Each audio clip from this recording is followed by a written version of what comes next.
কেউ যখন একটা গালি দেয় তখন কবরে একটা সাপ তৈরি হয়। এটা মাথায় রাখতে হবে। আজকের সমাজে গালি জিনিসটা এলো কেন? আপনি যদি গবেষণা করেন গালি কিভাবে এলো, গালি কোত্থেকে এলো, গালি কেন সৃষ্টি হলো, উত্তর আসবে ক্ষমা যেদিন বিদায় হয়েছে গালি সেদিন এসে গেছে। ঠিক কিনা বলেন? যদি ক্ষমা থাকতো, হ্যাঁ ভাই ঠিক আছে, আচ্ছা যান ভাই যান, যা হয়েছে হয়েছে।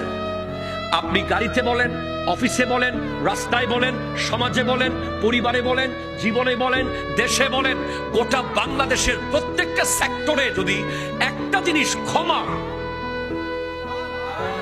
নিশ্চিত করা যায়, দেশ 25% শান্ত হয়ে যাবে। এখন কেউ ক্ষমা করতে পারে না, সবাই প্রতিশোধ নিতে চায়। ঠিক কিনা জোরে কথা বলে? সবাই বলে এই দিন নয়, আরো দিন আছে, দেখে নেব, খবর আছে, কথা কন। অথচ এই বিশ্বের শ্রেষ্ঠ নবী, আমার নবী, গোটা পৃথিবীকে দেখিয়েছে ক্ষমা কিভাবে করতে হয়। যারা আমার নবীকে খেতে দেয় নাই, বসতে দেয় নাই, হাঁটতে দেয় নাই, চলতে দেয় নাই, বলতে দেয় নাই, দাঁড়াতে দেয় নাই, আমার নবী 10,000 সাহাবা নিয়ে যেদিন মক্কার অভ্যন্তরে প্রবেশ করলো, মক্কা বিজয় হলো, আমার নবী সেই সমস্ত মক্কার কাফেরদেরকে 1 সেকেন্ডে মাফ করে দিয়েছেন।